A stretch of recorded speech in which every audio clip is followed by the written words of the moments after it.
As New Mexico looks to renewable sources of energy as a more environmentally friendly option for making electricity, there's also a new way to transmit and store the power it makes.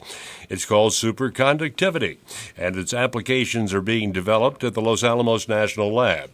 KSFR's Rachel Kennedy has this. The science of superconductivity has been around for over 100 years, but only recently has its commercial application been possible. Dean Peterson of the Los Alamos National Lab foresees it as a more efficient way of transporting power from wind and solar. It can also be used in the form of batteries and can be used to create levitated trains. Peterson explains how this might look. In fact, there is a plan for running levitated trains across the United States, including running through Albuquerque and then running south to, say, El Paso and opening up sort of southern New Mexico to say, business development and starting to move goods from Mexico and South America much more easily in the United States than through New Mexico. Magnetically levitated trains have been demonstrated to go over 350 miles per hour in Japan. Here in the Southwest, Peterson says this could mean same-day travel to L.A. The fact I can go so fast, 350, 400 miles an hour,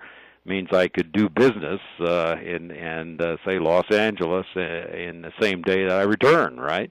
Or Denver, and even going to Chicago.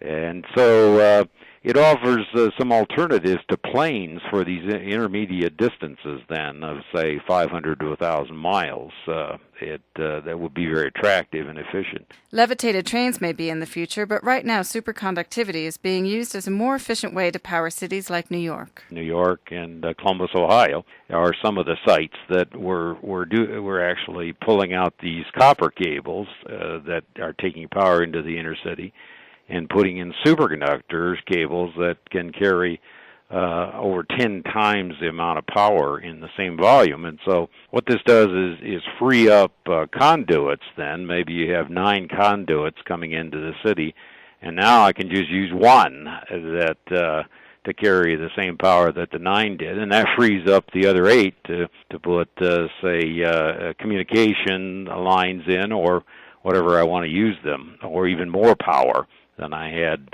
previously. Superconductivity lines can also be used above ground. The Los Alamos National Laboratory will retrofit its electric grid to try out the new technology.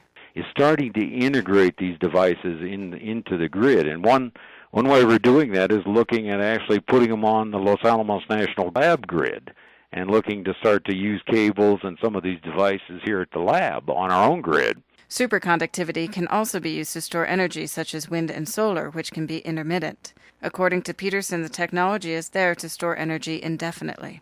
You can store the energy forever. It projected that at least 100,000 years I could store that energy because there's no resistive losses. So as long as I keep the superconducting wire cold, it will store that energy forever. And I could just throw the switch and take it back out. And it means that I can have instantaneous storage or release of energy in what's called a superconducting magnetic energy storage device. So we're looking at also at that. That's something that is certainly a goal for the future, is to try to use that to store, say, wind or solar, because the sun doesn't shine all the time, the wind doesn't blow all the time. And so it'd be very nice to store that energy and then use it when I need it, and put it back on the grid. Peterson is hopeful about change in the industry. I hope that we do really truly change how we're handling energy and start to bring in renewables and new ways to transmit energy like superconductors. Dean Peterson, technical staff member at Los Alamos National Lab. For KSFR News, I'm Rachel Kennedy.